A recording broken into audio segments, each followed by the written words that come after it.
Hello to the ladies and gentlemen over there at College Board. Greetings from Belfast, Ireland. First off, I'd like to send out a quick thank you to all you wonderful people who worked so hard during the year making the advanced placement exams for the advanced placement students both in America and worldwide.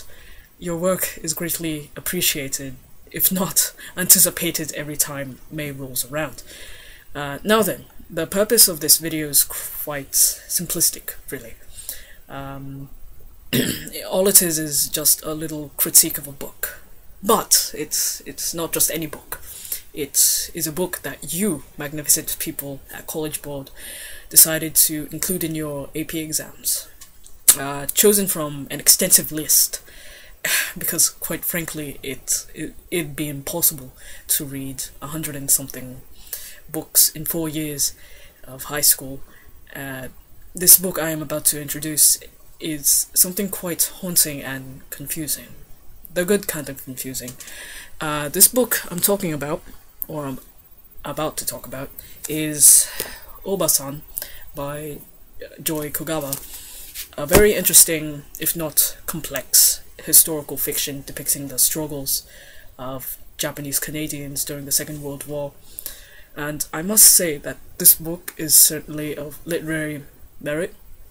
I say this because the book, as I said, is very complex and haunting.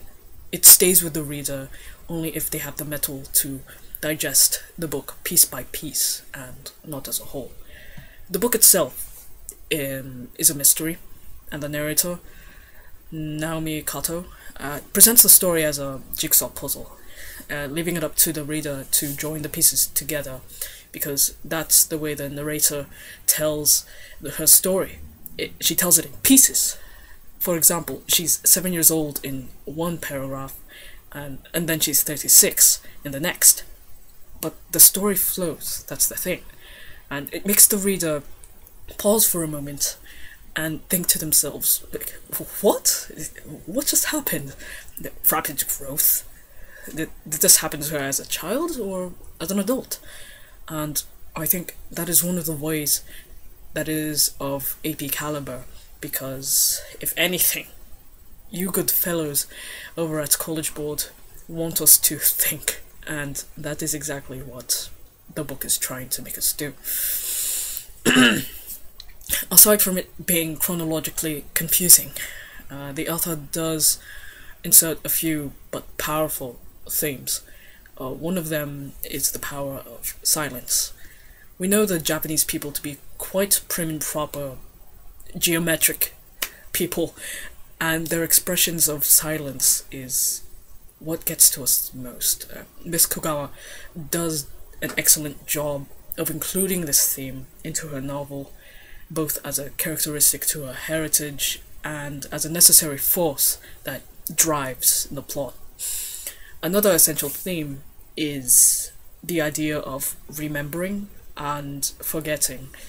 Being set during World War II, there are a lot of atrocities that the narrator would like to forget, but cannot, because those events had a huge psychological impact on her.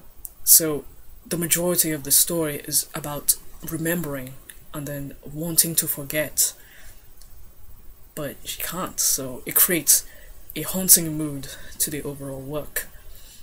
And so I end with saying that I absolutely enjoyed reading the book, although I must admit that I definitely became frustrated when I couldn't understand what Miss Kogawa was trying to convey through her characters.